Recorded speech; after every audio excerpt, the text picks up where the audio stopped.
It began with silence. No warnings. No sirens. No flashes in the sky. Just a deep, unnatural stillness that spread across the countryside and crept into the cities like a slow fog. In Yorkshire, farmers noticed that the birds had vanished. In Bristol, fishing boats floated in a sea eerily still. By noon, cell towers began failing, satellites lost signal, and GPS across the UK went dark. Air traffic control grounded every flight, confused by strange signals jamming the radar. Then came the sound, a low, droning hum, like 1,000 engines roaring beneath the earth. It vibrated through concrete, trembled through glass, and rattled bones.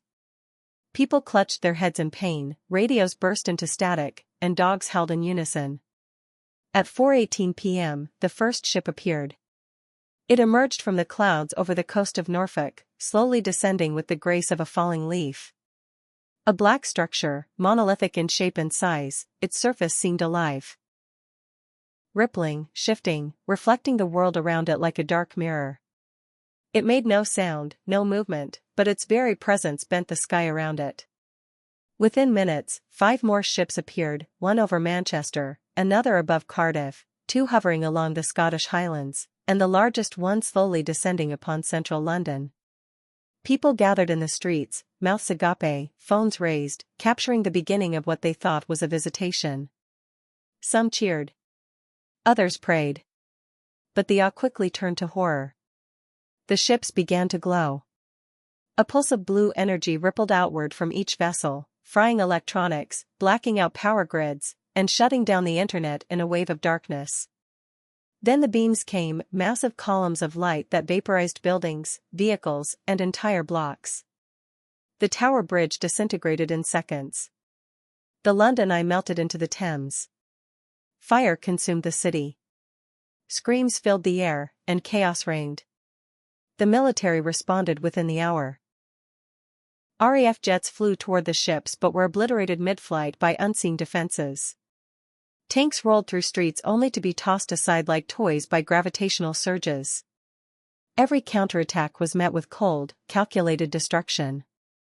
The invaders never missed. They never spoke. They only advanced. By nightfall, the UK was no longer recognizable. Entire regions were transformed, forests twisted into metallic jungles, rivers ran with glowing green liquid, and cities were reshaped by alien machines that moved like insects, crawling across the land, harvesting and replacing everything they touched. No demands were made. No messages sent. The aliens didn't come to negotiate. They came to claim. Deep beneath what remained of London, survivors gathered in the abandoned underground stations. Emergency personnel, soldiers, civilians, all huddled together in the dim light, listening to the distant hums and explosions above. Among them was Dr. Miriam Blake, a physicist from Cambridge who had warned of strange space anomalies months before the attack. No one had listened. Now, she was all they had. Dr. Blake had seen the energy patterns. They weren't just weapons, they were signals, resonating with frequencies that changed the molecular structure of the Earth's atmosphere.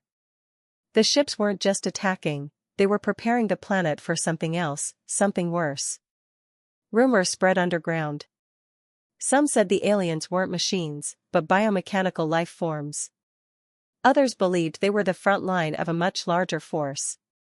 A few whispered that this was only the beginning of a galactic cleansing, that Earth had been marked long ago. Above ground, pockets of resistance formed.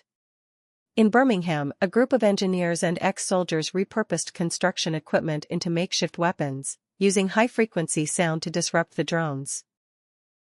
In Glasgow, firemen and miners turned the subway tunnels into safe havens, guiding refugees to shelter while they sabotaged alien machinery from below. Across the countryside, farmers and hunters became scouts and snipers, tracking the movements of the invaders from the shadows. But for every small victory, there were 10 more losses. Entire towns were erased. Families vanished. Communications broke down. Supplies ran low. And still, the ships hovered, silent, watching, adapting.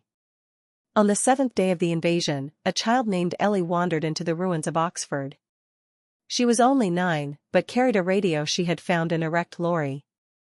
By accident, or fate, she discovered a frequency that caused a nearby drone to stall midair and crash to the ground.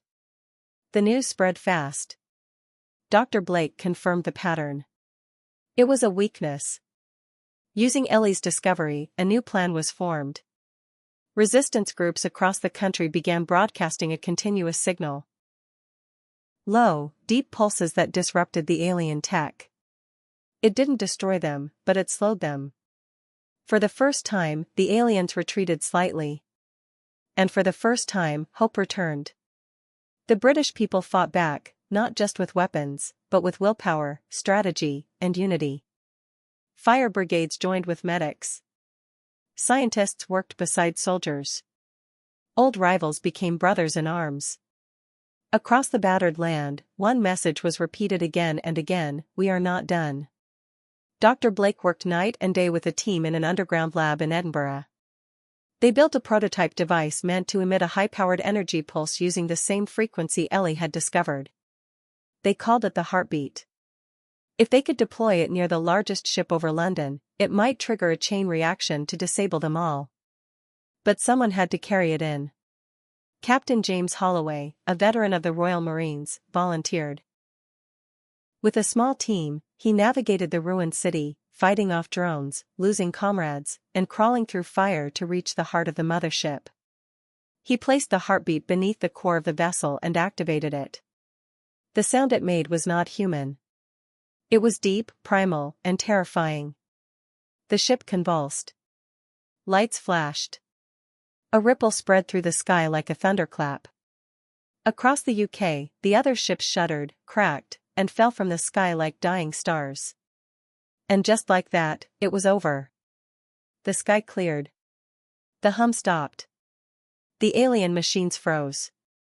Then silence returned, not the ominous kind from the beginning, but the stillness that comes after survival. Captain Holloway didn't return. But his sacrifice became legend. The United Kingdom was scarred, its cities broken, its people grieving, but it stood. Survivors emerged from bunkers and forests, blinking into the sunlight. They had faced the unknown and endured. The war wasn't won. No one knew if more were coming. But one truth remained. They came without warning. They came with power. But they underestimated one thing: the will of a people who refused to kneel.